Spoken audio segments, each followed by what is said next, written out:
When you write a program, it is like building a Lego house. Most of the time the pieces fit together nicely, but sometimes a piece is missing or broken. If you try to place a broken piece, the whole house might fall apart. In programming, unexpected things like a file that is not there or a user typing a letter instead of a number are the broken pieces. Exception handling is the safety net that catches those broken pieces before the house collapses. It lets the program notice a problem, stop the bad action, and decide what to do next. Maybe ask the user again, use a default value, or cleanly shut down. Without this safety net, the program would crash, and the user sees a scary error message. So the motivation is simple: keep the program alive, give useful feedback, and make the code easier to understand and maintain. It is necessary because real-world data and hardware are never perfect. Just like a playground where a swing might have a loose seat, the code must be ready for surprises.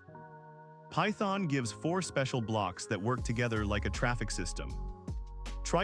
Imagine a driver entering a busy intersection. The code inside try is the driver's path. Python will try to run everything here. Except: if something goes wrong, an exception, the driver can take a detour. Each except clause catches a specific type of problem, like a sign that says no left turn. For example, except 0 division error catches division by 0. Else: this block runs only if the driver made it through the intersection without any detours. It is useful for code that should happen after a successful try, but only when no exception occurred. Finally: regardless of whether the driver took a detour or not, they must always stop at a stop sign at the end. Finally runs no matter what, even if the program returns early or raises a new exception. It is perfect for cleaning up resources such as closing files or releasing locks. Syntax: newline indent code that may fail newline except value error as newline handle a specific error newline. Except exception as newline catch any other error newline. Else newline runs if no error occurred newline. Finally newline always runs. Clean up code. The semantics are straightforward. Try the risky code, catch what you know how to fix. Optionally do something when everything is fine, and always clean up. Python already knows many common mistakes and provides built-in exceptions. 2 of the most frequent arithmetic errors are 0 division error, trying to divide by 0, like 10 divided by 0. In math, dividing by 0 is undefined because there is no number that multiplied by 0 gives 10. Python raises this error instantly. Try block, attempt to assign result as 10 divided by 0. Except 0 division error, print you cannot share candies equally among 0 friends. Overflow error happens when a calculation produces a number larger than Python's underlying C type can hold, rare for Python's arbitrary precision integer but common with float. Example: math.exp1000 produces an extremely large number and overflows. Import math, try block, assign huge as math.exp1000, which tries to compute e to the power of 1000. Except overflow error, print number is too big for the computer to store. By catching these specific errors, you can tell the user a friendly story. You cannot divide by 0 or the answer is too huge, instead of showing a scary traceback. Explanation: sometimes the built-in errors are not enough. Imagine a school system where a student can only enroll in a class if they have enough credits.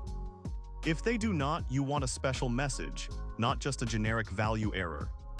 You can create your own exception class. Define a class named not enough credits error that inherits from exception. Inside the class there is a docstring, raised when a student tries to enroll without enough credits.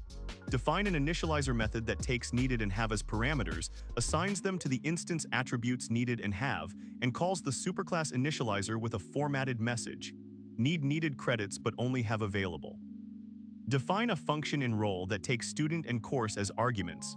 Inside the function, if the student's credits are less than the course's required credits, raise not enough credits error, passing the course required credits and the student's credits. Then proceed with enrollment. The raise statement is like a whistle that says stop, something is wrong. By defining a custom class, you give the program a clear label that other parts of the code or tests can catch specifically. In a try block, call enroll with John and math 101. In an except block, catch not enough credits error as E and print E, which prints a friendly message. Custom exceptions make your domain logic such as school, banking, game rules readable and self-documenting. A context manager is a convenient way to guarantee that resources are cleaned up just like a caretaker, who makes sure a borrowed book is returned even if the reader forgets. The with statement works with objects that implement double_enter double_ and double_exit double_ methods. Typical example: opening a file. With OpenData.txt read mode as f:\content equals f.read. When the block ends, f.close is called automatically. If an exception occurs inside the block double_exit double_ still runs, allowing the file to close. You can also create your own context manager using ContextLib. From ContextLib, import Context Manager. At Context Manager decorator, define function transaction with parameter db:\db.start. Try :yield db hash, give the caller the db object, db.commit hash commit if no error. Accept exception :db.rollback hash undo changes on error. Raise hash raise so caller knows something went wrong. Using with transaction open parenthesis con close parenthesis as cur: ensures that the database transaction is either fully applied or fully undone, no matter what happens inside the block. Context managers also propagate exceptions automatically. If an error occurs, it bubbles out after double_exit double_ finishes, keeping the code tidy and safe. In real applications, you want to record what went wrong, decide whether to continue, and sometimes hide harmless errors. Here are 3 best practice habits. Logging instead of printing. Use the logging module so you can control where messages go: console, file, remote server. Example: import logging, logger equals logging get logger name try risky. Accept value error as e logger error bad value %se. Logs give you a timeline of events for debugging production issues. Raising, after you handle an error, maybe you logged it, you often want the caller to also know something went wrong.